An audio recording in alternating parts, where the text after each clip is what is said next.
जो भी मनुष्य पूरी श्रद्धा और सच्चे हृदय से इस दिव्य महाकथा को सुनेगा, उसके जीवन के सभी दुख और कष्ट धीरे धीरे दूर होने लगते हैं और संकट मोचन हनुमान जी की असीम कृपा उस पर सदैव बनी रहेगी।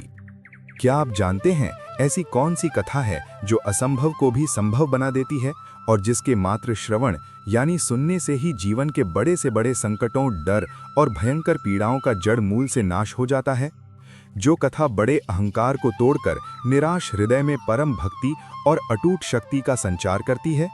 हाँ, ये दूसरी कोई नहीं बल्कि साक्षात भगवान शिव के 11वें रुद्र अवतार मर्यादा पुरुषोत्तम श्री राम के परम भक्त महाबली हनुमान जी की परम पवित्र और मंगलकारी महाकथा है। ये कोई साधारण कथा नहीं है, परंतु ये तो एक ऐसी अद्भुत शक्ति है जिसे पूरे भाव से सुनते ही मनुष्य के मार्ग में आने वाले बड़े से बड़े विघ्न चकनाचूर हो जाते हैं और निराशा के घने अंधकार में डूबे जीवन में आशा और नया प्रकाश फैल जाता है। आज हम ऐसे रहस्यों के पर्दे खोलने जा रहे हैं जिन्हें जानकर पूरी सृष्टि आश्चर्यचकित रह गई थी कि किस तरह एक श्रापित अप्सरा की कठोर तपस्या, अयोध्या के राजा दशरथ के यज्ञ की पवित्र खीर और साक्षात महादेव के दिव्य तेज से बल और बुद्धि के सागर ऐसे पवन पुत्र का जन्म हुआ था। आप सुन रहे हैं धर्म बंधन, परंतु भक्ति रस से भरी इस अमृतमयी कथा का शुभारंभ करें उससे पहले मेरी आप सभी भक्तजनों से नम्र विनती है कि इस वीडियो को लाइक करें, अपने स्नेही जनों के साथ शेयर करें और हमारे इस चैनल धर्म बंधन को सब्सक्राइब करना बिल्कुल न भूलें। साथ ही नीचे कमेंट बॉक्स में सच्चे हृदय से और पूरी श्रद्धा से जय श्री राम और जय बजरंगबली लिखकर प्रभु के चरणों में अपनी हाजिरी अवश्य दर्ज कराएं। ये बात ध्यान से सुनिएगा क्योंकि भगवान की लीलाएं इतनी अद्भुत और गहन होती हैं कि उन्हें सामान्य बुद्धि से समझना असंभव है। जब अधर्म का भार बढ़ता है और प्रभु श्री राम अवतार लेने वाले होते हैं, तब उनकी सेवा करने के लिए स्वयं महादेव भी पृथ्वी पर आने का कोई न कोई निमित्त ढूंढ ही लेते हैं। पवन पुत्र के जन्म की इस भव्य और रोमांचक यात्रा का आरंभ पृथ्वी पर से नहीं परंतु देवलोक से हुआ था। स्वर्ग की सभा में एक अत्यंत रूपवती अप्सरा थी जिसका नाम पुंजकस्थला था। वो अपनी अप्रतिम सुंदरता और चंचल स्वभाव के लिए पूरे देवलोक में जानी जाती थी। उसकी सुंदरता ऐसी थी कि देवराज इंद्र की सभा में कोई भी देवता उसके रूप से अपनी आंखें हटा नहीं सकता था। एक दिन वो अपने गर्व में मस्त होकर एक गहरे ध्यान में लीन महान तपस्वी ऋषि के पास से गुजरी। अपने चंचल स्वभाव के कारण उसने अपने रूप का अहंकार दिखाकर उन शांत ऋषि का उपहास किया। पुंजकस्थला के इस अविवेकी व्यवहार से ऋषि का ध्यान भंग हो गया और वे अत्यंत क्रोधित हो उठे। ऋषि ने क्रोधित होकर श्राप देते हुए कहा कि हे अप्सरा, तूने अपनी चंचलता से एक पवित्र तपस्वी का अपमान किया है। इस अपराध के कारण तुझे वानरी के रूप में पृथ्वी पर जन्म लेना पड़ेगा। तेरी ये सुंदरता और चंचलता ही तेरे इस भयंकर श्राप का कारण बनेगी। ये कठोर श्राप सुनते ही पुंजकस्थला कांप उठी और रोते रोते उसने ऋषि के चरणों में गिरकर कहा कि हे मुनिवर, मुझे क्षमा करें। मुझसे अनजाने में ही ये बड़ा अपराध हो गया है। कृपा करके मुझे इस श्राप से मुक्ति का कोई उपाय बताएं। अप्सरा का सच्चा पश्चाताप देखकर ऋषि का हृदय पिघल गया, परंतु वे अपना वचन वापस नहीं ले सकते थे। ऋषि ने दयालु आवाज में आश्वासन देते हुए कहा कि मेरा वचन कभी झूठा नहीं हो सकता। तुझे वानरी तो बनना ही पड़ेगा, परंतु मैं तुझे एक अमोघ वरदान देता हूँ कि तू अपनी इच्छा के अनुसार जब चाहे तब मनुष्य या वानरी का रूप धारण कर सकेगी और इसी रूप में तुझे एक ऐसे महान पुत्र की माता बनने का सौभाग्य प्राप्त होगा जिसकी कीर्ति युगों युगों तक पूरे ब्रह्मांड में अमर रहेगी। ऋषि के उस श्राप और वरदान के प्रभाव से वही परम रूपवती अप्सरा महामनस्वी वानर राज कुंजर की पुत्री के रूप में धरती पर प्रकट हुई। उसका नाम अंजना रखा गया। अंजना की सुंदरता की तुलना पूरी धरती पर किसी के साथ नहीं की जा सकती थी। उसके रूप, शील और सद्गुणों की कीर्ति दूर दूर तक फैली हुई थी। समय बीतने पर इस रूपवती अंजना का विवाह अत्यंत वीर और महापराक्रमी वानर राज केसरी के साथ संपन्न हुआ। कपिराज केसरी कंचनगिरी सुमेरु पर्वत पर रहते थे। अंजना भी अपने शूरवीर पति के साथ उस सुंदर, रमणीय और शांत पर्वत पर अत्यंत सुखपूर्वक रहने लगी। वीरवर केसरी अपनी पत्नी से बहुत प्रेम करते थे और अंजना भी अपने पति की सेवा में हमेशा तत्पर रहती थीं। उनका वैवाहिक जीवन बहुत सुखी था, परंतु एक गहरे दुख की छाया उनके जीवन में लगातार रहती थी। वे संतानहीन थे। कई वर्ष बीत गए पर उनके घर में कोई संतान नहीं हुई, जिसके कारण माता अंजना का हृदय पीड़ा से भर गया था। दूसरी तरफ देवलोक में एक अद्भुत लीला रची जा रही थी। श्री हनुमान जी की उत्पत्ति के संबंध में शास्त्रों में बताए अनुसार जब देवताओं और दानवों के बीच अमृत के लिए भयंकर समुद्र मंथन हुआ, तब दानवों को भ्रमित करने के लिए भगवान विष्णु ने एक अत्यंत मोहक स्त्री का रूप धारण किया था, जिसे मोहिनी अवतार कहा जाता है। मोहिनी के रूप में उन्होंने दानवों को अपनी माया में मोहित कर लिया और देवताओं को अमृत पिलाकर अमर बना दिया। जब महादेव शिवजी ने अपने परम आराध्य भगवान विष्णु के इस अद्भुत और मनमोहक रूप के बारे में सुना, तब उनके मन में भी उस रूप के दर्शन करने की अत्यंत तीव्र इच्छा जागी। अपनी अर्धांगिनी जगत जननी माता पार्वती के साथ भगवान शंकर क्षीर सागर के किनारे पहुंचे। उन्होंने पूरी श्रद्धा और असीम प्रेम भाव से भगवान विष्णु की स्तुति की। उनकी विनती सुनकर भगवान विष्णु अपने मूल चतुर्भुज रूप में प्रकट हुए। भगवान शंकर ने विनती करते हुए कहा कि हे प्रभु, मैंने सुना है कि आपने अमृत बांटते समय एक अत्यंत सुंदर स्त्री का रूप लिया था। मेरे हृदय में उस अनुपम रूप के दर्शन करने की प्रबल इच्छा है। कृपा करके मुझे अपना वो मोहिनी रूप फिर से दिखाएं। भगवान विष्णु ने मुस्कुराकर हंसते हुए कहा कि हे योगेश्वर, आप तो त्रिलोक के महान योगी हैं। आपके लिए मेरे इस मायावी रूप का क्या मूल्य है? ये तो मात्र दानवों को छलने के लिए एक लीला थी। पर शिवजी ने अत्यंत आग्रह करते हुए कहा कि नहीं प्रभु, भले मैं योगी हूँ, पर मैं अपने आराध्य के उस मोहक रूप के दर्शन से किसी भी स्थिति में वंचित रहना नहीं चाहता। शिवजी की ये प्रबल इच्छा और हठ देखकर भगवान विष्णु ने हंसकर कहा कि तथास्तु, ऐसा ही होगा, और वे वहां से अंतर्ध्यान हो गए। भगवान शिव अपने आराध्य के मोहिनी रूप के दर्शन के लिए अत्यंत आतुर होकर चारों ओर राह देखने लगे। आसपास का वातावरण एकदम शांत और मनमोहक था। अचानक भोलेनाथ ने थोड़ी ही दूर हरी भरी लताओं के बीच एक अत्यंत रूपवती स्त्री को देखा। वो अपने हाथों से एक गेंद उछालकर खेल रही थी। उसका अलौकिक सौंदर्य इतना आकर्षक था कि उसे देखकर महान योगीराज भोलेनाथ भी अपना भान भूल गए। वे बिना पलक झपकाए लगातार मोहिनी को देखते ही रहे। उनकी वर्षों की सारी तपस्या और एकाग्रता क्षण भर में भंग हो गई। तभी अचानक एक ठंडी हवा का झोंका आया और मोहिनी का वस्त्र उसके शरीर से थोड़ा सरक गया। शर्म से संकोच करते हुए मोहिनी लताओं में छिपने का प्रयास करने लगी। ये दृश्य देखकर चिता की भस्म लगाने वाले, कामदेव को जलाकर भस्म करने वाले योगीराज शंकर परम माया के प्रभाव में आकर मोहिनी की ओर अत्यंत आकर्षित हुए। मोहिनी भगवान शंकर को अपनी तरफ आते देखकर हंसी और दूर दूर भागने लगी। भगवान शिव, जो अपनी अटूट एकाग्रता के लिए जाने जाते थे, वे स्वयं अपने आराध्य की माया में संपूर्ण रूप से बंध गए थे। उनका हृदय एक अद्भुत आकर्षण से भर गया था। वे जंगलों, पर्वतों और ऋषियों के आश्रमों में मोहिनी के पीछे निरंतर चलते ही रहे। जब शिवजी ने मोहिनी को रोकने के लिए हाथ पकड़ा, तब मोहिनी ने तुरंत अपना हाथ छुड़ाया और फिर भागने लगी। उस दिव्य माया के प्रभाव से भगवान शिव पूरी तरह मुग्ध हो चुके थे। ये अद्भुत और विस्मयकारी दृश्य देखकर माता पार्वती, देवता और ऋषि भी आश्चर्यचकित होकर मौन खड़े थे। अंत में योगीराज का वेग शांत हुआ और उन्हें अपनी वास्तविक स्थिति का भान हुआ। उन्होंने हाथ जोड़कर मस्तक झुकाकर स्वीकार किया कि प्रभु, आपकी माया सचमुच अगम्य है और इसे पार पाना किसी के लिए संभव नहीं है। तभी उनके सामने वनमाला धारण किए हुए चतुर्भुज प्रभु प्रकट हुए। उन्होंने महादेव की अपार भक्ति की प्रशंसा की और अंतर्ध्यान हो गए। परंतु भगवान शंकर का वो पवित्र तेज व्यर्थ नहीं गया। उस अत्यंत शक्तिशाली तेज का भविष्य में भगवान श्री राम के महान कार्यों को सिद्ध करने के लिए उपयोग हो, इस उद्देश्य से शिवजी ने सप्तर्षियों को प्रेरणा दी। सप्तर्षियों ने उस दिव्य तेज को अत्यंत सावधानी से एक पत्ते पर स्थापित कर लिया और समय आने पर उसे पवन देव के द्वारा माता अंजना तक पहुंचाने की दिव्य व्यवस्था तय हुई। इस तरफ पृथ्वी पर वर्षों का सुखी वैवाहिक जीवन बिताने के बाद भी वानरराज केसरी और उनकी प्राण प्रिय अंजना का मन बिल्कुल सूना था। उनके विशाल आंगन में किसी बच्चे की किलकारी गूंजी नहीं थी। संतान न होने का दुख एक गहरी और असह्य पीड़ा बनकर उनके हृदय को लगातार मथ रहा था। इस दुख से अत्यंत व्याकुल होकर माता अंजना ने एक दिन दृढ़ निश्चय किया कि वे अपने शरीर को भयंकर कष्ट देकर भी एक योग्य और तेजस्वी पुत्र को प्राप्त करके ही रहेंगी। उन्होंने अपने पति की आज्ञा ली और किष्किंधा के उन अत्यंत घने और भयावह जंगलों में जाकर अत्यंत कठोर तपस्या शुरू कर दी। अंजना देवी ने अन्न और जल का संपूर्ण त्याग कर दिया और मात्र भगवान के नाम का सहारा लेकर अपनी कठोर तपस्या चालू रखी। उनकी तपस्या की अग्नि इतनी प्रबल और शक्तिशाली थी कि उससे पूरा घना जंगल प्रकाशित हो उठा। उनकी इस कठोर तपस्या और अडिग निष्ठा को देखकर सभी ऋषि मुनि और स्वर्ग के देवता भी आश्चर्यचकित रह गए।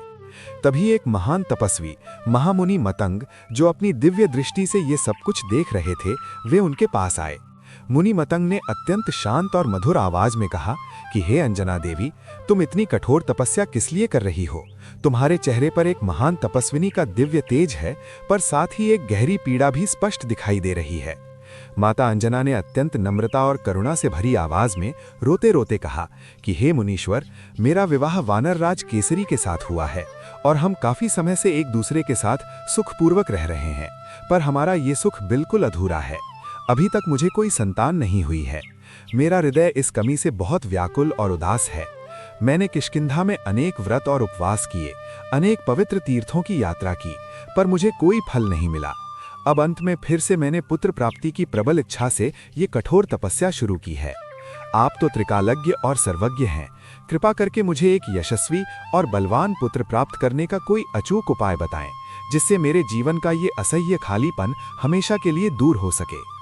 माता अंजना के इस दुख से भरे क्रंदन और शब्दों को सुनकर तपोधन महामुनि मतंग का हृदय असीम करुणा से भर गया। उन्होंने अपनी दिव्य दृष्टि से भूत, भविष्य और वर्तमान का चिंतन किया। वे तुरंत समझ गए कि माता अंजना का भाग्य कितना महान और विशाल है और उनके गर्भ से एक ऐसे पुत्र का जन्म होने वाला है जो स्वयं भगवान शिव का अंश होगा और भविष्य में मर्यादा पुरुषोत्तम भगवान श्री राम की अखंड सेवा करेगा। मुनि मतंग ने अत्यंत गंभीर आवाज में मार्गदर्शन देते हुए कहा कि हे देवी अंजना, तू अपनी सारी चिंता छोड़ दे। तेरे भाग्य में एक ऐसा पुत्र लिखा हुआ है जिसके असीम पराक्रम और अमर कीर्ति से तीनों लोक गूंज उठेंगे। मैं तुझे उस महान तप का सच्चा उपाय बताता हूँ जो तुझे तेरे मनोरथ की सिद्धि तक ले जाएगा। तू वृषभांचल पर्वत पर जा, जो साक्षात भगवान वेंकटेश्वर का पवित्र निवास स्थान है। वहां जाकर तू पूरी श्रद्धा और भक्ति पूर्वक उनके चरणों में प्रणाम करना। मुनि मतंग ने आगे समझाते हुए कहा कि उस पर्वत के पास ही आकाश गंगा नाम का एक अत्यंत पवित्र और फलदायी तीर्थ स्थित है। तू उस तीर्थ में स्नान करना और उसका शुद्ध पावन जल ग्रहण करना। उसके बाद तू एकाग्र चित्त से उसी तीर्थ के किनारे वायुदेव यानी पवन देव की कठोर तपस्या करना। तेरी अटूट निष्ठा और पवित्रता से प्रसन्न होकर पवन देव तुझे एक ऐसा अमोघ वरदान देंगे जिससे तुझे एक दिव्य पुत्र की प्राप्ति होगी। तेरा वो पुत्र अपनी असीम शक्ति, अथाह बुद्धि और पराक्रम से देवताओं, राक्षसों और मनुष्यों को भी पराजित करने में पूर्णतः सक्षम होगा। वो दुनिया के सभी अस्त्र शस्त्रों से भी हमेशा अभेद्य रहेगा और उसकी शक्ति बिल्कुल अतुलनीय होगी। महामुनि के इन उत्साहवर्धक शब्दों को सुनते ही माता अंजना के भीतर एक नई आशा और अद्भुत ऊर्जा का संचार हुआ। उनके मुख पर एक दिव्य तेज और प्रसन्नता प्रकट हो गई। उन्होंने मुनि के चरणों में बार बार प्रणाम किया और कृतज्ञता पूर्वक उनका आशीर्वाद लिया। फिर वे एक भी क्षण का समय गंवाए बिना उस महान वरदान को प्राप्त करने के लिए तुरंत ही वृषभांचल पर्वत की यात्रा पर निकल पड़ी। उनका मन अब किसी दुख से नहीं, बल्कि आने वाले अद्भुत और गौरवशाली भविष्य की कल्पना से अत्यंत आनंदित था। वृषभांचल पर्वत पर पहुंचकर माता अंजना अत्यंत श्रद्धा, अडिग विश्वास और अपार धैर्य के साथ पवन देव की तपस्या करने लगीं। उन्होंने मात्र जल और वायु पर ही अपना जीवन टिकाए रखा और अपने शरीर की कोई परवाह नहीं की। दिन रात, ठंड, धूप और बारिश सहकर उन्होंने जो कठोर तप किया, उसकी पवित्रता और कठोरता से तीनों लोक हिल उठे। आखिरकार उनकी तपस्या फलीभूत हुई और चैत्र महीने की पूर्णिमा की पवित्र तिथि पर उनके कठोर तप से प्रसन्न होकर स्वयं पवन देव वहां प्रकट हुए। उनका दिव्य तेज ऐसा अद्भुत था मानो हजारों सूर्य एक साथ आकाश में उगाए हों। पवन देव ने अत्यंत प्रेम और प्रसन्नता भरे स्वर में कहा कि हे देवी, मैं तेरी कठोर तपस्या और सच्ची भक्ति से अत्यंत प्रसन्न हूँ। तेरा संकल्प और धैर्य सचमुच अद्भुत है। तू अपनी इच्छा के अनुसार कोई भी वर मांग, मैं उसे अवश्य पूरा करूंगा। पवन देव के प्रत्यक्ष दर्शन करके अंजना की आंखों से लगातार आनंद के आंसू बहने लगे और उन्होंने भाव विभोर होकर प्रणाम किया। माता अंजना ने अत्यंत नम्रता और करुणा से भरी आवाज में कहा कि हे महाभाग, मेरी केवल एक ही इच्छा है। कृपा करके मुझे एक ऐसा पुत्र दीजिए जो सर्वश्रेष्ठ, बलवान, महापराक्रमी, अत्यंत बुद्धिमान और यशस्वी हो। मेरी इस सूनी गोद को भर दीजिए जिससे मेरे कुल का और मेरे पति का नाम पूरे जगत में रोशन हो सके। पवन देव ने हंसकर तथास्तु कहते हुए वरदान दिया कि मैं तेरे तप से इतना अधिक प्रसन्न हूँ कि मैं स्वयं ही अपने अंश से तेरा पुत्र बनकर तुझे पूरे विश्व में प्रख्यात और अमर कर दूंगा। तेरा वो पुत्र बिल्कुल मेरे जैसा ही अत्यंत वेगवान और शक्तिशाली होगा। उसका पराक्रम ऐसा अद्भुत होगा कि वो किसी भी शत्रु से कभी पराजित नहीं होगा और पूरी सृष्टि उसके बल के आगे नतमस्तक होगी। पवन देव के इस अद्भुत और कल्पना से परे वरदान से माता अंजना की प्रसन्नता का कोई पार न रहा। इस आनंद के समाचार को पाकर वानरराज केसरी भी अत्यंत आनंदित और भावुक हुए। उन्हें पूरा विश्वास हो गया कि अब उनके घर में शिवजी के अंश और पवन देव के आशीर्वाद से एक ऐसे महान पुत्र का जन्म होने वाला है जिसकी असीम कीर्ति युगों युगों तक पूरे ब्रह्मांड में अमर रहेगी। परंतु ये तो मात्र एक दिव्य योजना की शुरुआत थी। पवन देव का ये महान वरदान किस तरह भलेगा और अयोध्या की पवित्र भूमि पर हो रहे राजा दशरथ के महान यज्ञ का संबंध हजारों मील दूर घने जंगल में बैठी माता अंजना के साथ कैसे जुड़ेगा? एक पक्षी किस तरह इस पूरी सृष्टि के इतिहास को बदल डालेगा? ये दिव्य और अकल्पनीय लीला आगे जिस तरह से आकार लेने जा रही है वो सुनकर आपके भी रोंगटे खड़े हो जाएंगे। इसलिए आगे की इस रोमांचक कथा को बिल्कुल ध्यान से सुनते रहिएगा। एक तरफ अंजना माता जंगल में तपस्या कर रही थीं, तो दूसरी तरफ अयोध्या नगरी में सूर्यवंश के महान नरेश राजा दशरथ अपनी तीनों रानियों कौशल्या, कैकेयी और सुमित्रा के साथ अत्यंत सुखपूर्वक राज कर रहे थे। परंतु सभी तरह से सुखी होने के बावजूद बड़ी उम्र होने पर भी कोई संतान न होने का दुख उनके जीवन में एक बड़ी उदासी बन गया था। अपने कुलगुरु महर्षि वशिष्ठ की आज्ञा से और महर्षि श्रृंगी के मार्गदर्शन में राजा दशरथ ने संतान प्राप्ति के लिए एक महान पुत्र कामेष्टि यज्ञ का आयोजन किया। यज्ञ की पवित्र अग्नि अत्यंत प्रज्वलित हुई और उसमें से स्वयं अग्निदेव प्रकट हुए, जिनके पास दिव्य खीर यानी पायस से भरा एक स्वर्ण पात्र था। अग्निदेव ने अत्यंत शांत और दिव्य आवाज में आशीर्वाद देते हुए कहा कि हे राजा दशरथ, मैं तेरी तपस्या और भक्ति से प्रसन्न हूँ। ये खीर तू अपनी तीनों रानियों में बांट दे, जिसके प्रभाव से तुझे ऐसे तेजस्वी पुत्र प्राप्त होंगे जो तेरे कुल की कीर्ति को अनंत काल तक बढ़ाएंगे। राजा दशरथ ने अत्यंत कृतज्ञता से वो पात्र स्वीकार किया और उस दिव्य खीर को अपनी रानियों में बांटना शुरू किया। उन्होंने सबसे बड़ा भाग अपनी ज्येष्ठ रानी कौशल्या को दिया, फिर बाकी बची खीर के आधे भाग के 2 हिस्से करके एक भाग रानी कैकेयी को दिया और अंत में बचा हुआ भाग माता कौशल्या और कैकेयी की अनुमति से अपनी सबसे छोटी रानी सुमित्रा के हाथों में रखा। परंतु प्रभु की लीला तो देखिए, जब माता कैकेयी अपने हाथ में रखी खीर को लेकर कुछ सोच रही थी, तब अचानक आकाश से एक क्रोधित चील यानी समड़ी झपट्टा मारकर अपनी चोंच में वो पवित्र खीर उठाकर आकाश में उड़ गई। खीर छिन जाने से माता कैकेयी अत्यंत व्याकुल हो गईं। तब महाराज दशरथ की प्रेरणा से माता कौशल्या और सुमित्रा ने अपने हिस्से में से थोड़ी थोड़ी खीर कैकेयी को दे दी और इस प्रकार तीनों रानियां गर्भवती हुईं। इस तरफ कपिराज केसरी की पत्नी माता अंजना ने पुत्र प्राप्ति के लिए पूरे 7000 वर्षों तक भगवान शिव की अत्यंत कठोर उपासना की थी। उनकी कठोर तपस्या से प्रसन्न होकर भगवान आशुतोष ने अंजना को वरदान देते हुए कहा था कि एकादश रुद्रों में से मेरा 11वां अंश ही तेरे पुत्र के रूप में प्रकट होगा। शिव जी ने उन्हें एक मंत्र देकर कहा कि पवन देव तुझे एक दिव्य प्रसाद देंगे, जिससे तुझे सर्वगुण संपन्न पुत्र की प्राप्ति होगी। भगवान शिव अंतर्ध्यान हो गए और माता अंजना अपनी दोनों हथेलियां फैलाकर पूरी श्रद्धा से उस शिव मंत्र का जाप करने लगी। ठीक उसी समय वो चील कैकेयी के हिस्से की खीर लेकर आकाश में उड़ रही थी। विधाता का लेख देखिए, अचानक पवन का एक अत्यंत प्रचंड झोंका आया, जिससे उस चील का अंग सिकुड़ गया और वो दिव्य खीर उसकी चोंच से नीचे गिर गई। पवन देव तो पहले से ही तैयार थे। उन्होंने वायु की गति से उस दिव्य खीर को ठीक माता अंजना की खुली अंजलि में लाकर गिरा दिया। भगवान शंकर ने पहले ही बता दिया था, इसलिए माता अंजना ने पवन देव के उस प्रसाद रूपी खीर को अत्यंत आदरपूर्वक ग्रहण कर लिया और वे गर्भवती हुईं। आखिरकार वो शुभ घड़ी आ ही गई। चैत्र महीने की शुक्ल पूर्णिमा और मंगलवार की वो पवित्र वेला, जब भगवान शिव के 11वें रुद्र अवतार का धरती पर प्रकटीकरण होने वाला था। भगवान शिव ने अपने परम आराध्य श्री राम की अवतार लीला में सहायता करने के लिए माता अंजना के गर्भ से पवन पुत्र महावीर हनुमान के रूप में धरती पर जन्म लिया। ये कोई सामान्य जन्म नहीं था, ये तो एक ऐसे अद्वितीय योद्धा और भक्त का जन्म था जिसके बल और बुद्धि की कोई बराबरी नहीं थी।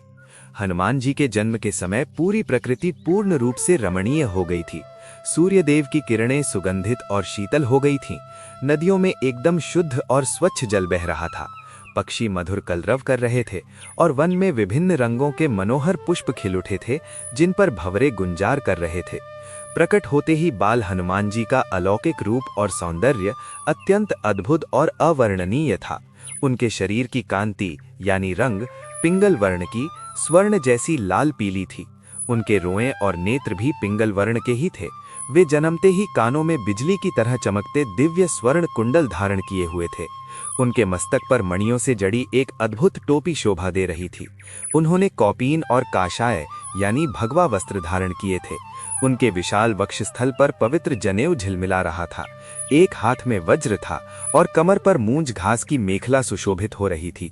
अपने पुत्र का ऐसा दिव्य और अलौकिक सौंदर्य देखकर माता अंजना और कपिराज केसरी के आनंद की कोई सीमा नहीं रही। पूरे सुमेरु पर्वत पर और चारों दिशाओं में हर्ष और उल्लास की लहरें दौड़ गईं। देवता, ऋषि, पशु पक्षी और जड़ चेतन सभी पुलकित हो उठे।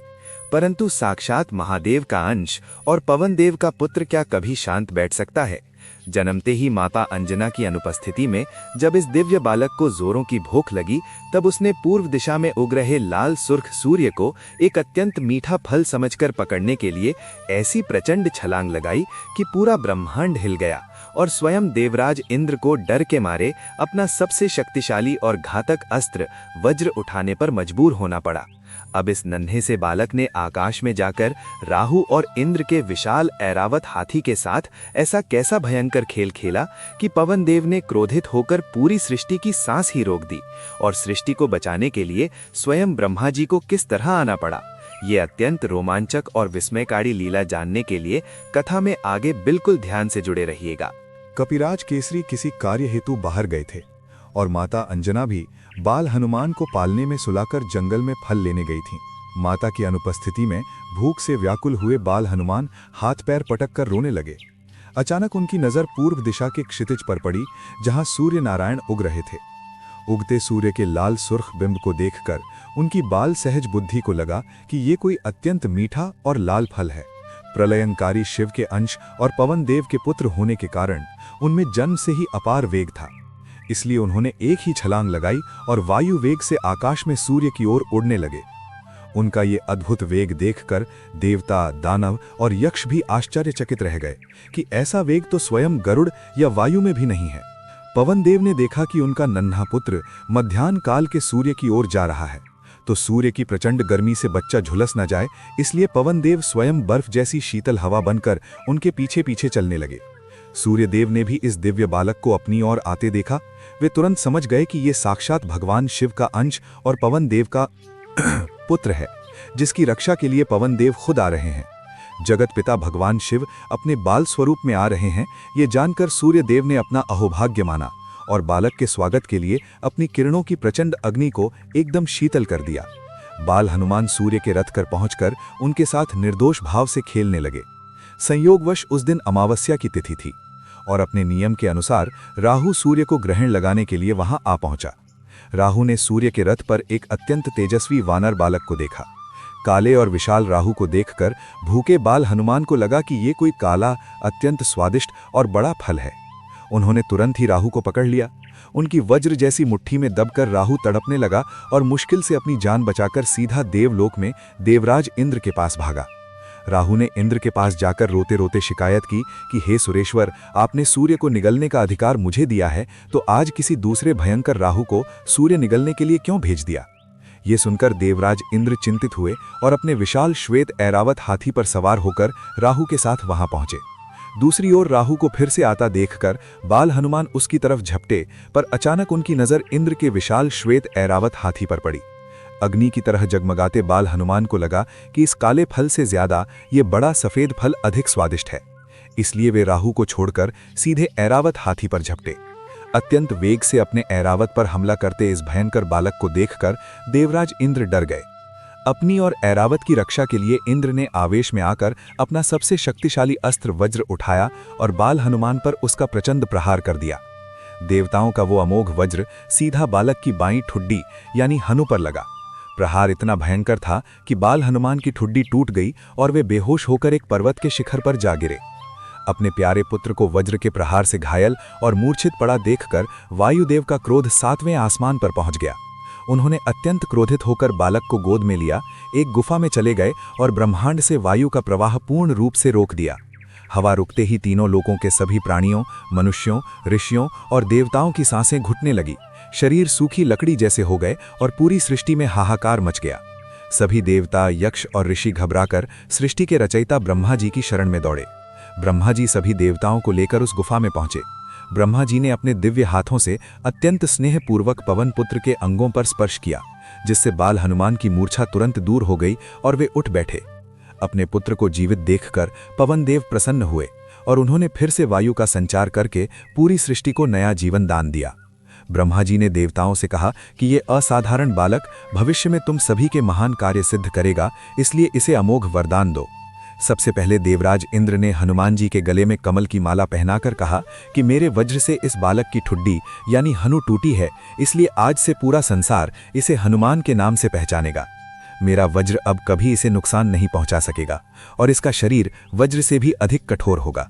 सूर्यदेव ने अपने तेज का 100वां भाग देकर कहा कि उचित समय आने पर मैं स्वयं इसे शास्त्रों का ज्ञान दूंगा और ये अद्वितीय विद्वान और वक्ता बनेगा। वरुण देव ने अपने पाश और जल से अभेद्य रहने का वरदान दिया। यमराज ने अपने दंड और रोगों से सदा के लिए मुक्त कर दिया। कुबेर ने कहा कि युद्ध में ये कभी मेरी गदा से या यक्षों से पराजित नहीं होगा और इसे कभी विषाद नहीं होगा। भगवान शिव ने अपने सभी अस्त्र शस्त्रों से हमेशा के लिए अभेद्य बना दिया। विश्वकर्मा ने अपने बनाए सभी दिव्य अस्त्र शस्त्रों से हनुमान जी को हमेशा के लिए सुरक्षित और दीर्घायु बना दिया। अंत में ब्रह्मा जी ने ब्रह्मास्त्र से मुक्त रहने और इच्छानुसार रूप धारण करने का अमोघ वरदान दिया। ये सभी दिव्य वरदान प्राप्त करने के बाद बाल हनुमान अत्यंत शक्तिशाली, अजेय और साथ ही बहुत ही चंचल और शरारती बन गए। प्रलयंकारी शिव के अवतार और देवताओं के अमोघ वरदानों से सुसज्जित ये वानर बालक बड़े बड़े वृक्षों को जड़ से उखाड़ फेंकते, शेरों की पूंछ पकड़कर गोल गोल घुमाते और हाथियों को पकड़कर अपनी शक्ति का परीक्षण करते। परंतु उनकी ये शरारत धीरे धीरे तपस्वी ऋषि मुनियों के आश्रमों तक पहुंच गई। वे ध्यान में बैठे ऋषियों के आसन खिसका देते, उनके कमंडल का जल गिरा देते, यज्ञ के पात्र तोड़ देते और जाप करते मुनियों की गोद में बैठकर उनकी दाढ़ी खींचकर भाग जाते। ऋषि जानते थे कि ये देवताओं का लाडला और शिव का अंश है, इसलिए वे गुस्सा पी जाते थे, पर उन्हें बहुत कष्ट होता था। माता अंजना और पिता केसरी भी अपने पुत्र के इस व्यवहार से अत्यंत चिंतित थे और उन्होंने अनेक प्रयास किए, फिर भी हनुमान जी की शरारतें शांत नहीं हो रही थीं। अंत में वे ऋषियों की शरण में गए और गिड़गिड़ाकर विनती की कि कोई ऐसा उपाय करें जिससे ये बालक शांत हो और योग्य विद्या प्राप्त करे। ऋषियों ने गहन विचार किया कि भविष्य में ये बालक प्रभु श्री राम का परम भक्त बनने वाला है और भक्तों में ऐसा अहंकार और चंचलता उचित नहीं है। प्रभु का कार्य तो दीन भाव यानी विनम्रता से ही हो सकता है। इसलिए भृगु और अंगिरा वंश के महान ऋषियों ने हनुमान जी के कल्याण के लिए ही एक श्राप देते हुए कहा कि हे वानर बालक, तू अपने जिस अपार बल के सहारे इतनी सारी चंचलता कर रहा है, वो सारी दिव्य शक्तियाँ और बल तू आज से लंबे समय तक के लिए भूल जाएगा। जब तक कोई भव्य कार्य के लिए कोई तुझे तेरी असीम कीर्ति और शक्तियों का स्मरण नहीं कराएगा, तब तक तुझे अपना बल याद नहीं आएगा। ऋषियों के इस कल्याणकारी श्राप से पवन पुत्र का तेज और रोष एकदम शांत हो गया और वे दूसरे सामान्य वानर बालकों की तरह आश्रमों में अत्यंत सौम्य और शांत भाव से घूमने लगे। शक्तियां भूल चुके इन बाल हनुमान को माता अंजना ने प्रभु श्री राम की कौन सी कथा सुनाई जिससे वे राम के परम भक्त बन गए। सूर्यदेव के रथ के साथ उल्टे पैर आकाश में दौड़कर उन्होंने किस तरह सभी वेदों की शिक्षा ली और साक्षात भगवान शिव जी ने मदारी का रूप धारण कर श्री राम और हनुमान जी का ऐतिहासिक मिलन किस तरह करवाया, ये अद्भुत और आंखों में आंसू ला देने वाला अध्याय जानने के लिए सांस रोककर आगे सुनते रहिएगा। ऋषियों के श्राप से बाल हनुमान भले ही अपनी सारी शक्तियां भूलकर अत्यंत शांत हो गए थे, परंतु उनके हृदय में भक्ति के बीज तो उनकी माता अंजना ने ही बो दिए थे। माता अंजना देवी एक आदर्श माता थीं। वे रोज रात को सोते समय बाल हनुमान को भगवान श्री राम के अवतार की पवित्र कथाएं सुनाती थीं। हनुमान जी ये कथाएं सुनकर इतने भाव विभोर हो जाते थे कि उनकी आंखों से प्रेमाश्रु बहने लगते थे और उनके मुख से निरंतर राम राम का जाप होने लगता था। उचित उम्र होने पर माता अंजना और पिता केसरी ने उन्हें शिक्षा के लिए ब्रह्मांड के सर्वज्ञ देवता भगवान सूर्य नारायण के पास भेजा। हनुमान जी ने आकाश में जाकर सूर्यदेव से विनती की कि कृपा करके मुझे अपना शिष्य बनाएं और ज्ञान दें। सूर्यदेव ने कहा कि मुझे पूरे ब्रह्मांड को प्रकाश देने के लिए लगातार अपने रथ पर चलते ही रहना पड़ता है। मैं एक जगह खड़ा रहकर तुम्हें कैसे पढ़ाऊंगा। तब हनुमान जी ने अपनी अतुलनीय बुद्धि का उपयोग करते हुए कहा कि हे गुरुदेव, रथ के वेग से मेरे अध्ययन में कोई बाधा नहीं आएगी। मैं आपके सामने मुख रखकर उल्टे पैर आपकी गति के साथ आकाश में चलता रहूंगा और आपसे ज्ञान प्राप्त करूंगा।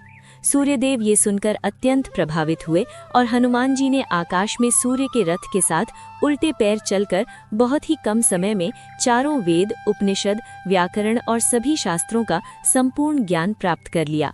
शिक्षा पूर्ण होने के बाद जब हनुमान जी ने गुरु दक्षिणा मांगी, तब सूर्यदेव ने कहा कि मेरा अंश और मेरा पुत्र सुग्रीव भविष्य में कई कठिनाइयों का सामना करने वाला है। तू अपनी पूरी जिंदगी उसके साथ खड़ा रहना और हमेशा उसकी रक्षा करना। हनुमान जी ने बिना किसी हिचकिचाहट के अपने गुरु को ये आजीवन वचन दे दिया। दूसरी तरफ अयोध्या नगरी में मर्यादा पुरुषोत्तम भगवान श्री राम बाल स्वरूप में अपनी मनमोहक लीलाएं कर रहे थे। अपने आराध्य की लीलाएं देखने के लिए भगवान शिव अत्यंत उत्सुक थे। इसलिए साक्षात महादेव ने अयोध्या की गलियों में एक मदारी का रूप धारण किया और उनके साथ बाल हनुमान जी एक छोटे वानर के रूप में थे। डमरू के नाद के साथ जब शिवजी ने बाल हनुमान से श्री राम के सामने अद्भुत नृत्य और करतब करवाए, तब उस छोटे वानर को देखकर बाल राम अत्यंत प्रसन्न हो गए। श्री राम ने जिद पकड़ ली कि मुझे ये वानर ही चाहिए। राजा दशरथ के आदेश से मदारी के रूप में आए महादेव ने खुशी खुशी वो वानर श्री राम को दे दिया और वे अंतर्ध्यान हो गए। ये वो पवित्र क्षण था जब दो महान शक्तियों का पहली बार मिलन हुआ था।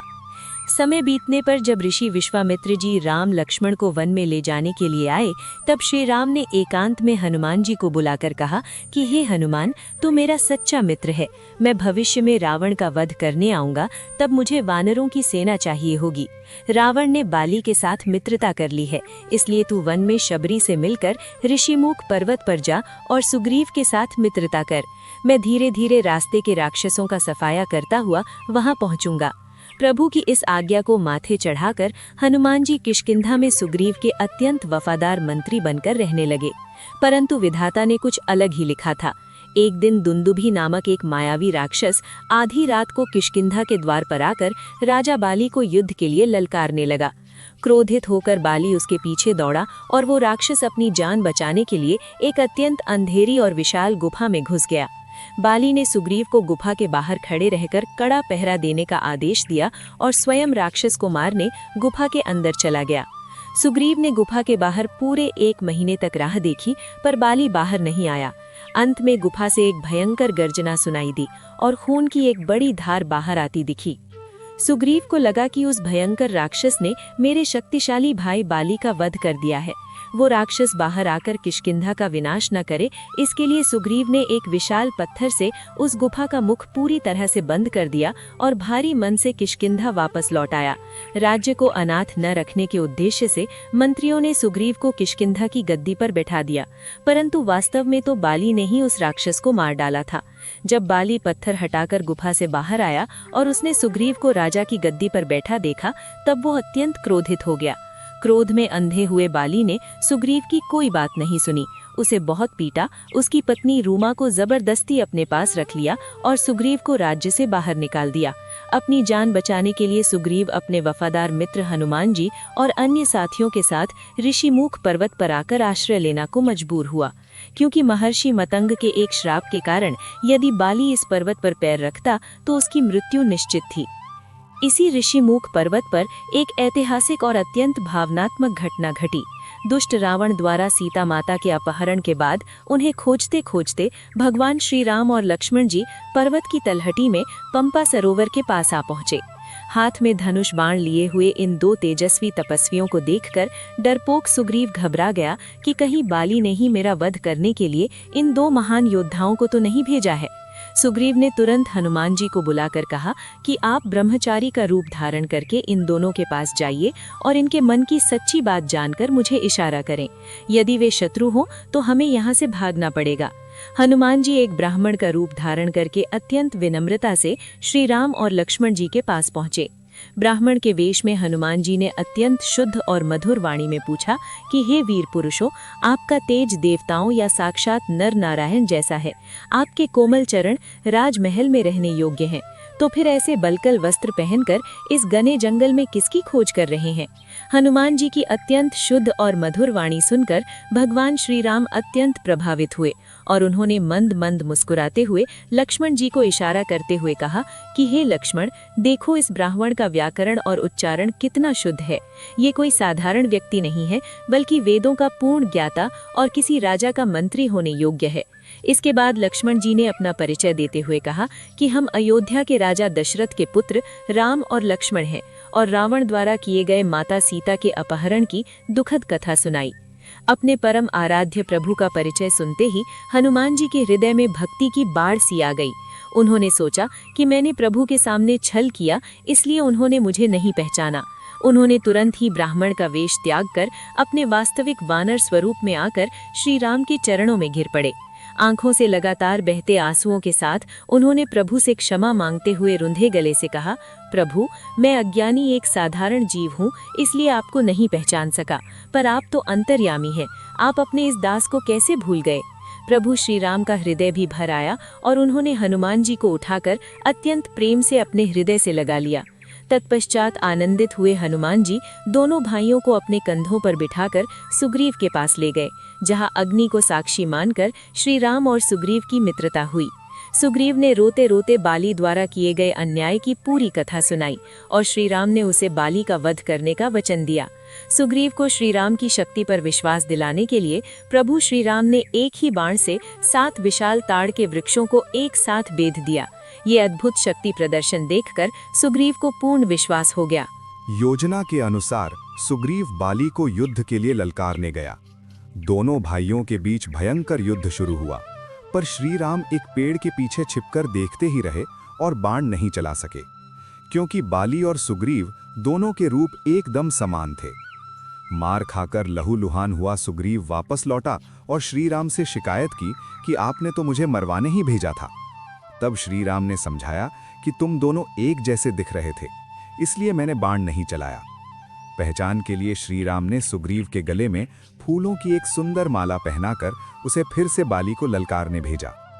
इस बार जब भयंकर युद्ध चल रहा था, तब श्री राम ने अपने धनुष पर बाण चढ़ाया और बाली की छाती में सीधा प्रहार किया। बाली घायल होकर जमीन पर गिर पड़ा। मरते समय बाली ने श्री राम से पूछा कि हे प्रभु, मैंने आपका क्या बिगाड़ा था? आपने मुझे छिपकर धोखे से क्यों मारा? तब श्री राम ने अत्यंत गंभीरता से उत्तर देते हुए कहा कि तूने अपने छोटे भाई की पत्नी को जबरन अपने पास रखा, जो पुत्री के समान होती है। इस महापाप का ही आज ये दंड है। बाली को अपनी भूल समझ में आई और उसने अपने प्राण त्याग दिए। बाली की मृत्यु के बाद सुग्रीव को किष्किंधा का राजा और बाली के पुत्र अंगद को युवराज बनाया गया। वर्षा ऋतु का समय बीतने लगा, परंतु राजपाट और विलासिता के नशे में डूबा सुग्रीव श्री राम को दिया हुआ सीता माता को खोजने का वचन बिल्कुल भूल गया। समय बीतता देखकर लक्ष्मण जी अत्यंत क्रोधित हो गए और अपना धनुष लेकर किष्किंधा पहुंचे। लक्ष्मण जी का भयंकर क्रोध देखकर सब घबरा गए, परंतु हनुमान जी ने तो पहले से ही सुग्रीव को चेतावनी दे दी थी और सभी दिशाओं से अनगिनत वानर भालुओं की सेना बुलवा ही ली थी। ये देखकर लक्ष्मण जी का क्रोध शांत हुआ और सुग्रीव ने अपनी भूल की क्षमा मांगी और तुरंत ही अपनी सेना को चारों दिशाओं में माता सीता की खोज के लिए भेज दिया और आदेश दिया कि जो 1 महीने में वापस नहीं लौटेगा उसे मृत्युदंड मिलेगा। दक्षिण दिशा में जाने वाली सबसे महत्वपूर्ण टुकड़ी में हनुमान जी, अंगद, जामवंत, नल और नील जैसे महान योद्धा थे। विदा लेते समय श्री राम ने हनुमान जी को अपने नाम लिखी हुई अंगूठी दी। पर अब ये दक्षिण दिशा में गई टुकड़ी जब पानी के बिना तड़प रही थी, तब स्वयं प्रभा की गुफा में क्या अद्भुत चमत्कार हुआ। 1 महीना पूरा होने पर निराश हुए वानर जब अनशन करके समुद्र किनारे मरने बैठे थे, तब गिद्धराज संपाति ने आकर उन्हें लंका का रास्ता कैसे बताया, और साक्षात बल के सागर हनुमान जी समुद्र में मैनाक, सुरसा और सिंहिका जैसी भयंकर बाधाओं को पार करके लंका के सोने के महलों को किस तरह भस्मीभूत करेंगे, ये अत्यंत रोमांचक और रोंगटे खड़े कर देने वाला सीता खोज और लंका दहन का इतिहास जानने के लिए आगे की कथा बिल्कुल ध्यान से सुनते रहिएगा। सुग्रीव की आज्ञा और श्रीराम की निशानी के रूप में नाम लिखी हुई स्वर्ण अंगूठी लेकर हनुमान जी, अंगद, जामवंत, नल और नील जैसे महान योद्धा दक्षिण दिशा में सीता माता की खोज में निकल पड़े।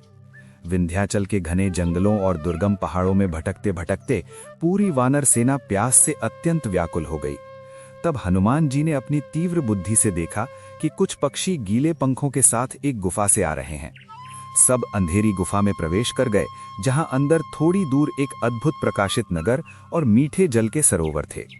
वहां स्वयं प्रभा नाम की एक दिव्य तपस्विनी ध्यान में बैठी थी। उसने वानरों को जल और मीठे फल देकर कहा कि ये स्वर्ण नगर विश्वकर्मा की पुत्री हेमा का है और मैं श्री राम के सेवकों की ही राह देख रही थी। स्वयं प्रभा के कहने से वानरों ने अपनी आंखें बंद की और आंख खोलते ही वे गुफा के बाहर सीधे दक्षिण समुद्र के किनारे पहुंच गए। परंतु तब तक सुग्रीव द्वारा दी गई 1 महीने की समय सीमा पूरी हो चुकी थी। सामने गरजते हुए 100 योजन के विशाल समुद्र को देखकर और सुग्रीव के कठोर दंड के डर से युवराज अंगद और सभी वानर अत्यंत निराश हो गए और समुद्र किनारे अन्न जल का त्याग करके मृत्यु की प्रतीक्षा में अनशन पर बैठ गए। वे रोते रोते जटायु के बलिदान की बातें कर रहे थे, तभी पास की गुफा से जटायु के बड़े भाई वृद्ध गिद्धराज संपाति बाहर आए। वानरों को मरने के लिए बैठा देखकर पहले तो संपाति खुश हुए कि मुझे रोज का भोजन मिल गया, पर अपने भाई जटायु का नाम सुनकर उन्होंने कारण पूछा। अंगद ने पूरी कथा सुनाई। अपने भाई की मृत्यु का समाचार सुनकर संपाति अत्यंत दुखी हुए और समुद्र में उसे जलांजलि दी। श्री राम की कथा सुनने के पुण्य से और महर्षि चंद्रमा के आशीर्वाद के अनुसार संपाति के सूर्य की गर्मी से जल गए पंख फिर से उगाए और नया बल आ गया। संपाति ने अपनी दिव्य दृष्टि से देखकर वानरों का मार्गदर्शन करते हुए कहा कि यहाँ से 100 योजन दूर त्रिकूट पर्वत पर रावण की सोने की लंका है और वहाँ अशोक वाटिका में सीता माता अत्यंत शोक में बैठी हैं। अब इतना विशाल समुद्र कौन पार करेगा, इसकी चर्चा शुरू हुई। गवाक्ष, ऋषभ, गंधमादन और महेंद्र जैसे योद्धाओं ने क्रमशः 20, 40, 50 और 80 योजन कूदने की बात कही। जामवंत जी ने कहा कि मैं 90 योजन कूद सकता हूं, पर अब मैं वृद्ध हूं। तभी जामवंत जी ने एक कोने में चुपचाप बैठे हनुमान जी को उनके जन्म, शिव के अंश और देवताओं के वरदानों की याद दिलाई और ऋषि के श्राप से मुक्त करते हुए कहा कि हे पवन पुत्र, ये विशाल सागर आपके लिए नगण्य है। उठिए और राम काज सिद्ध कीजिए। शक्तियां याद आते ही हनुमान जी का शरीर पर्वत जैसा विशाल हो गया और उन्होंने भयंकर गर्जना करते हुए कहा कि मैं पूरे समुद्र को सुखा सकता हूं या पूरी लंका को ही उखाड़ कर ला सकता हूं। प्रभु श्री राम का स्मरण करके हनुमान जी ने महेंद्र पर्वत से ऐसी प्रचंड छलांग लगाई कि उनके पैरों के आघात से पूरा पर्वत पाताल में धंस गया।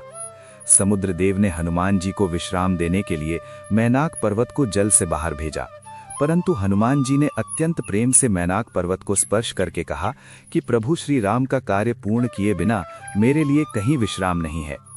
आगे जाने पर देवताओं ने उनके बल और बुद्धि की परीक्षा लेने के लिए नागमाता सुरसा को भेजा।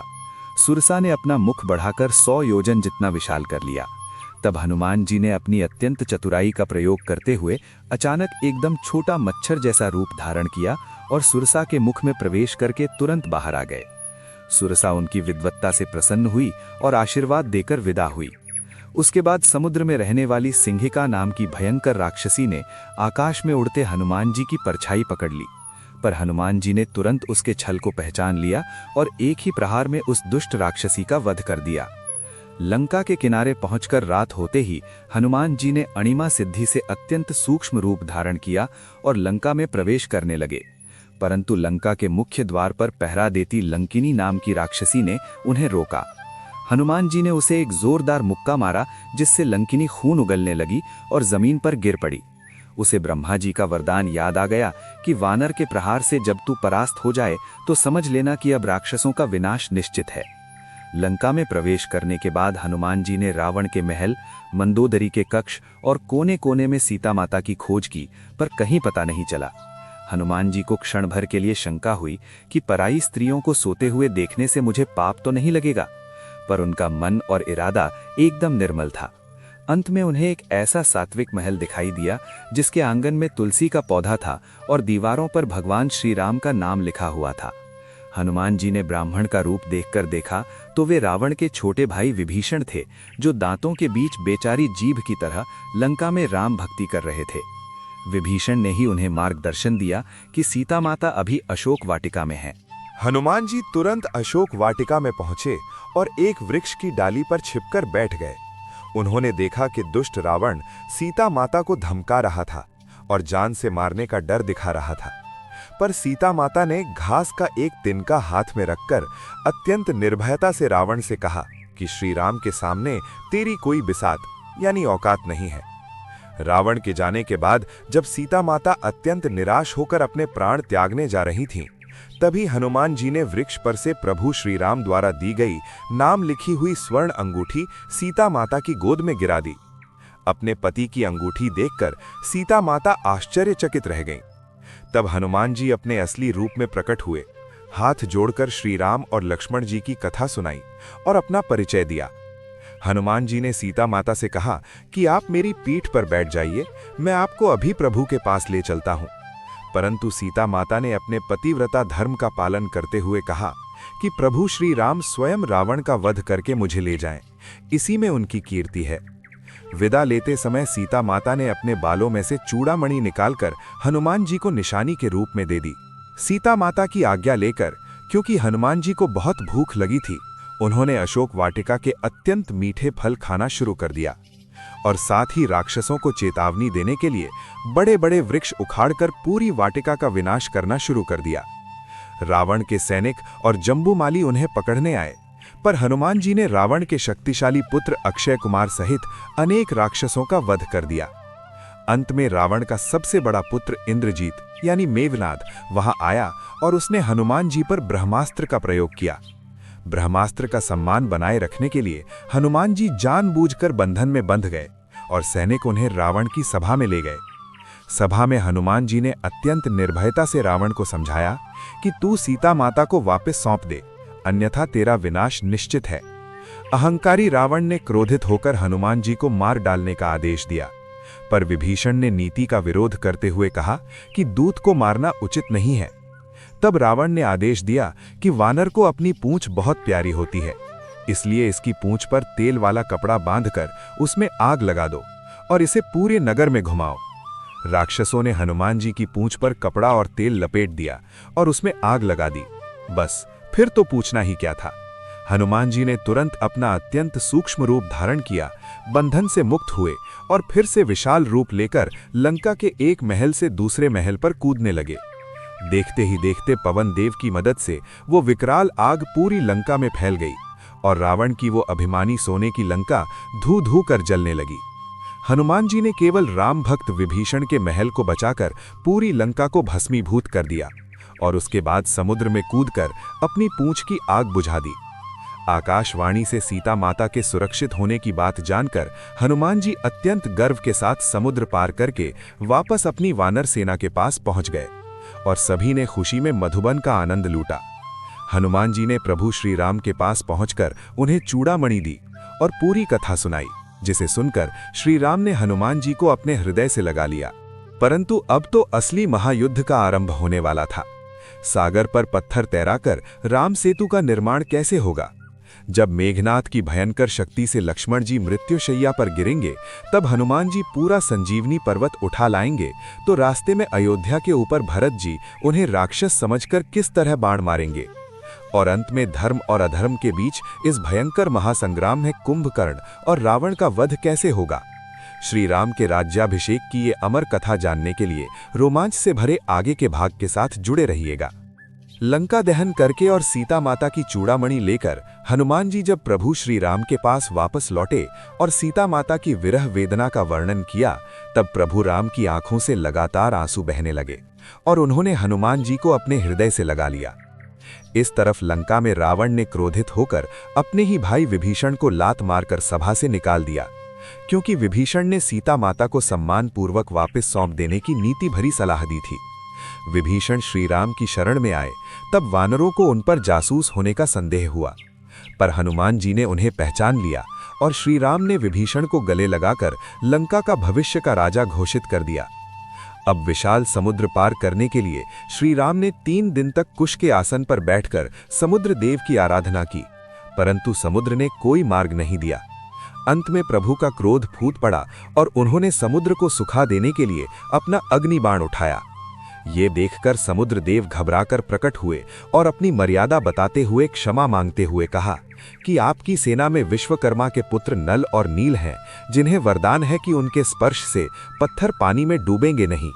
वानर सेना ने बड़े बड़े पर्वत और पत्थर लाकर उन पर श्री राम लिखकर समुद्र में डालना शुरू कर दिया और प्रभु के नाम के प्रभाव से वे भारी भरकम पत्थर तैरने लगे। केवल 5 ही दिन में पूरी वानर सेना की अटूट भक्ति और मेहनत से 100 योजन लंबा भव्य राम सेतु तैयार हो गया और पूरी सेना समुद्र पार करके लंका के स्वर्ण द्वार पर पहुंच गई। युद्ध शुरू करने से पहले शांति के अंतिम प्रयास के रूप में श्री राम ने बाली पुत्र अंगद को अपना दूत बनाकर रावण की सभा में भेजा। अहंकारी रावण ने अंगद की शांति की बात ठुकराकर उसका अपमान किया। तब अंगद ने अपना पैर सभा के बीच जमीन पर अत्यंत मजबूती से जमा दिया और चुनौती दी कि यदि रावण का कोई भी योद्धा मेरा पैर हिला देगा तो श्री राम हार स्वीकार करके सीता को लिए बिना वापस लौट जाएंगे। लंका के बड़े बड़े बलवान राक्षसों ने पूरी ताकत लगा दी, परंतु कोई भी अंगद का पैर जरा सा भी हिला नहीं सका। अंत में जब स्वयं रावण पैर उठाने के लिए नीचे झुका, तब अंगद ने तुरंत अपना पैर पीछे खींचकर कहा कि मेरे पैर पकड़ने से बेहतर है कि प्रभु श्री राम के चरण पकड़ ले, तो तेरा उद्धार हो जाएगा। इस प्रकार रावण का भयंकर गर्व तोड़कर अंगद वापस लौट आए। तत्पश्चात लंका के मैदान में धर्म और अधर्म के बीच अत्यंत भयंकर महासंग्राम शुरू हुआ। एक रात रावण के मित्र अहिरावण ने छल से विभीषण का रूप धारण करके राम लक्ष्मण का अपहरण कर लिया और उन्हें पाताल लोक में छिपा लिया। प्रभु को बचाने हनुमान जी पाताल पहुंचे, जहां उन्हें लंका दहन के समय अपने ही पसीने से जन्मे अपने पुत्र मकरध्वज के साथ युद्ध करना पड़ा। मकरध्वज को हराकर और दुष्ट अहिरावण का वध करके हनुमान जी अपने कंधों पर श्री राम और लक्ष्मण जी को वापस ले आए। इसके बाद युद्ध ने अत्यंत भयंकर रूप धारण किया। रावण के शक्तिशाली पुत्र इंद्रजीत मेघनाद ने अपनी मायावी विद्या से लक्ष्मण जी पर घातक शक्ति बाण का प्रहार किया। शक्ति लगते ही लक्ष्मण जी बेहोश होकर मृत्युशैया पर गिर पड़े। लंका के वैद्य सुषेण को आधी रात में हनुमान जी उनके घर सहित ही उठा लाए। सुषेण ने जांच करके बताया कि सुबह होने से पहले यदि हिमालय के द्रोणागिरी पर्वत से संजीवनी बूटी लाई जाए तो ही लक्ष्मण जी के प्राण बच सकते हैं। इस असंभव कार्य के लिए हनुमान जी तुरंत ही पवन वेग से आकाश मार्ग से हिमालय की ओर निकल पड़े। रास्ते में रावण द्वारा भेजे गए काल नेमी नाम के मायावी राक्षस ने साधु का रूप धारण करके हनुमान जी को रोकने का प्रयास किया, पर पवन पुत्र ने उसकी माया पहचान ली और उसका वध कर दिया। द्रोणागिरी पर्वत पर पहुंचने के बाद रात के अंधकार में जब हनुमान जी सही संजीवनी बूटी नहीं पहचान सके, तब समय बर्बाद होता देखकर उन्होंने पूरा पर्वत ही जड़ से उखाड़ लिया और उसे हथेली पर उठाकर उड़ान भरी।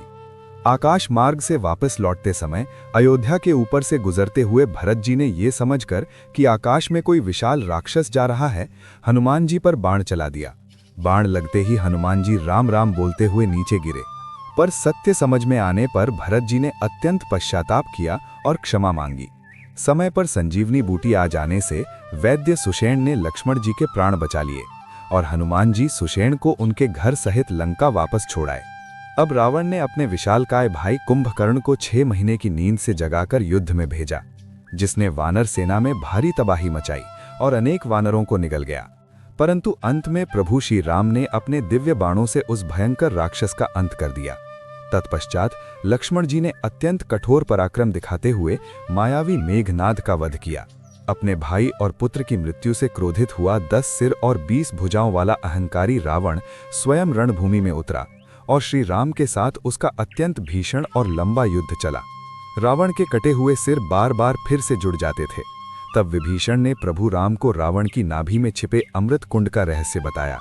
श्री राम ने ब्रह्मास्त्र का प्रयोग करके रावण की नाभि में बाण मारा और उस महाभयंकर राक्षस का हमेशा के लिए अंत हो गया। इसी के साथ तीनों लोकों में धर्म की महाविजय हुई। सीता माता ने अपनी पवित्रता साबित करने के लिए अग्नि परीक्षा दी और स्वयं अग्निदेव ने उन्हें श्री राम को सौंपा। विभीषण को लंका का राजा बनाकर प्रभु श्री राम, सीता माता, लक्ष्मण जी, हनुमान जी और वानर सेना पुष्पक विमान में बैठकर अयोध्या वापस लौटे। 14 वर्ष के वनवास के बाद अपने प्रिय राजा को वापस लौटता देखकर पूरी अयोध्या नगरी हर्षोल्लास से झूम उठी और घर घर दीपक जलाकर भव्य दिवाली मनाई गई। गुरु वशिष्ठ के आशीर्वाद से मर्यादा पुरुषोत्तम भगवान श्री राम का राज्याभिषेक अत्यंत धूमधाम से संपन्न हुआ और राम राज्य की पवित्र स्थापना हुई। इस ऐतिहासिक क्षण पर प्रभु श्री राम ने हनुमान जी को अपने हृदय से लगाकर कहा कि हे पवन पुत्र, तुमने मुझ पर जो उपकार किए हैं उसका ऋण मैं अपने प्राण देकर भी कभी नहीं चुका सकूंगा। परंतु श्री राम के राज्याभिषेक के बाद माता सीता द्वारा दी गई अत्यंत बहुमूल्य मणियों की माला हनुमान जी ने अपने दांतों से तोड़कर क्यों फेंक दी? भरी सभा में अपनी छाती चीरकर हनुमान जी ने अंदर किसके दर्शन कराए? और कलयुग में भी अमर रहने का महावरदान प्राप्त करके द्वापर युग में महाभारत के भयंकर युद्ध के समय अर्जुन के रथ की ध्वजा पर विराजमान होकर हनुमान जी ने अत्यंत बलवान भीम, अर्जुन और पक्षीराज गरुड़ का भयंकर अहंकार कैसे एक ही पल में चकनाचूर कर दिया। हनुमान जी के अजर अमर चिरंजीवी स्वरूप की और बड़े बड़े महारथियों का अहंकार तोड़ने की ये सर्वश्रेष्ठ अमर कथा जानने के लिए अंतिम और सबसे शक्तिशाली भाग के साथ बिल्कुल ध्यान से जुड़े रहिएगा। प्रभु श्री राम के भव्य राज्याभिषेक के बाद दरबार में सभी को अमूल्य भेंट दी गई, परंतु श्री राम ने हनुमान जी को कुछ नहीं दिया। सभासद आश्चर्य में थे। तभी माता सीता ने अपने गले से अत्यंत बहुमूल्य मणियों का हार निकालकर हनुमान जी को पहनाया, परंतु आश्चर्य के बीच हनुमान जी एक एक मणि को अपने दांतों से तोड़कर फेंकने लगे। सभा में गड़गड़ाहट होने लगी कि ये तो वानर है, मणियों का मूल्य क्या समझे। तब हनुमान जी ने अत्यंत शांति से कहा कि मैं इन मणियों में अपने प्रभु राम को खोज रहा हूँ। जिस वस्तु में मेरे प्रभु नहीं है वो मेरे लिए धूल के समान है। किसी ने कटाक्ष किया कि क्या तुम्हारे हृदय में प्रभु हैं? तब हनुमान जी ने अपने दोनों हाथों से अपनी छाती चीरकर पूरी सभा को दिखा दिया कि उनके हृदय के सिंहासन पर साक्षात श्री राम, माता सीता और भाई विराजमान हैं। ये अद्भुत भक्ति देखकर प्रभु श्री राम ने सिंहासन से उठकर हनुमान जी को हृदय से लगा लिया और प्रभु के स्पर्श से हनुमान जी की छाती वज्र से भी अधिक कठोर हो गई। माता सीता का हनुमान जी के प्रति इतना असीम प्रेम था कि हजारों दासियां होने के बावजूद उन्होंने अपने हाथों से हनुमान जी के लिए भोजन बनाया। परंतु प्रलय काल में पूरी सृष्टि को निगल जाने वाले महाकाल स्वरूप शिव के अंश हनुमान जी का पेट भर ही नहीं रहा था। रसोई का सारा अन्न खत्म हो गया। तब सीता माता समझ गईं और उन्होंने पीछे से हनुमान जी की पीठ पर नमः शिवाय लिख दिया और उन्हें भोजन का एक टुकड़ा दिया, जिससे हनुमान जी पूरी तरह तृप्त हो गए। भगवान की सेवा में हनुमान जी इतने तत्पर रहते थे कि भरत, लक्ष्मण और शत्रुघ्न को सेवा का मौका ही नहीं मिलता था। इसलिए भाइयों ने मिलकर सेवा का एक नया समय पत्रक बनाया, जिसमें हनुमान जी के लिए कोई काम ही नहीं रखा गया। हनुमान जी ने अत्यंत चतुराई से कहा कि जब प्रभु जम्भाई लें तब उनके सामने चुटकी बजाने का काम मेरा रहेगा। भाइयों ने इसे छोटा काम समझकर हाँ कह दिया, पर इसके बाद तो हनुमान जी प्रभु के आगे पीछे सोते समय, भोजन करते समय चुटकी बजाने के लिए लगातार उनके साथ ही घूमने लगे।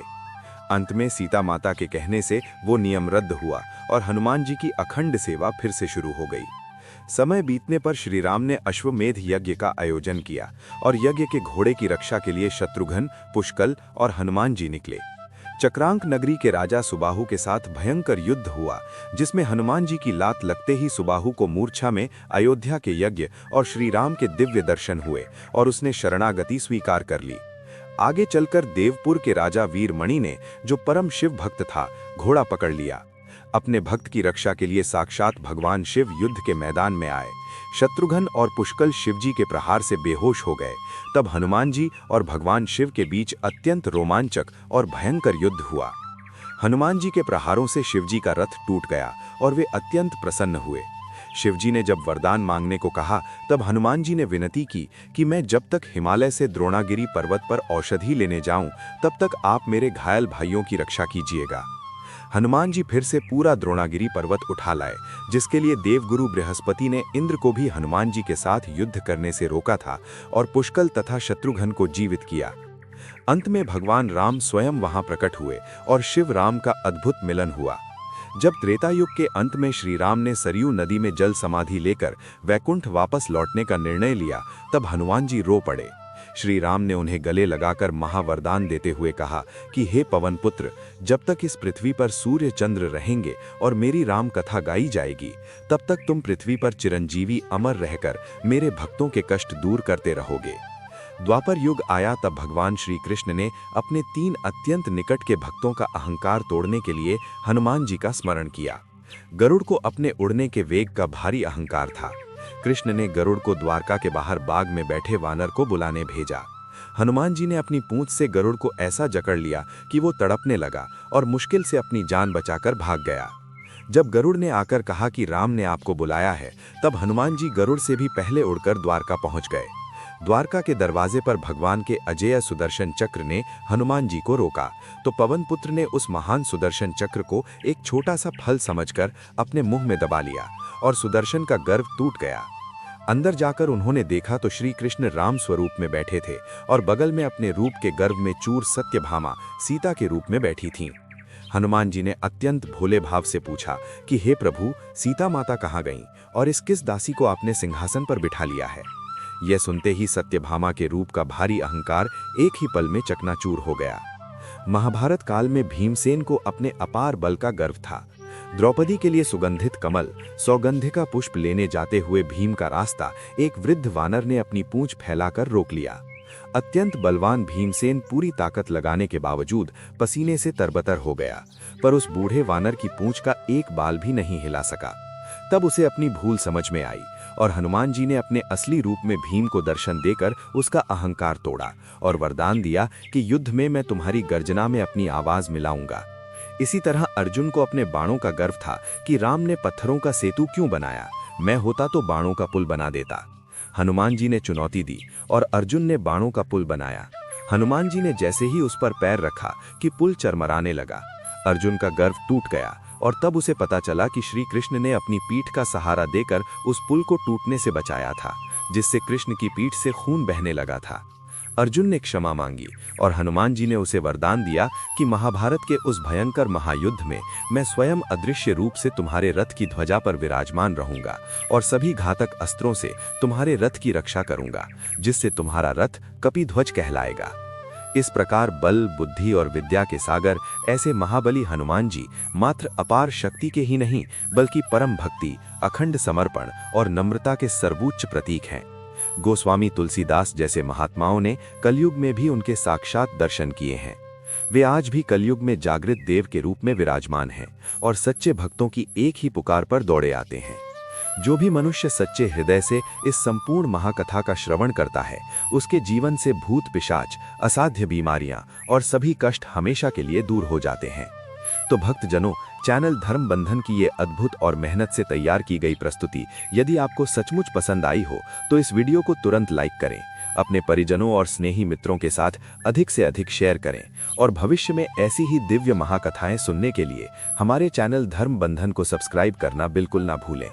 अभी ही नीचे कमेंट बॉक्स में पूरी श्रद्धा से जय श्री राम और जय बजरंगबली अवश्य लिखकर अपनी भक्ति प्रकट करें। प्रभु श्री राम और कष्ट भंजन हनुमान जी महाराज आपके पूरे परिवार के सभी संकट दूर करें, ऐसी हमारी दिल से मंगल कामना है। अंत तक हमारे साथ जुड़े रहने के लिए आप सभी का हृदयपूर्वक आभार। जय सिया राम, जय हनुमान।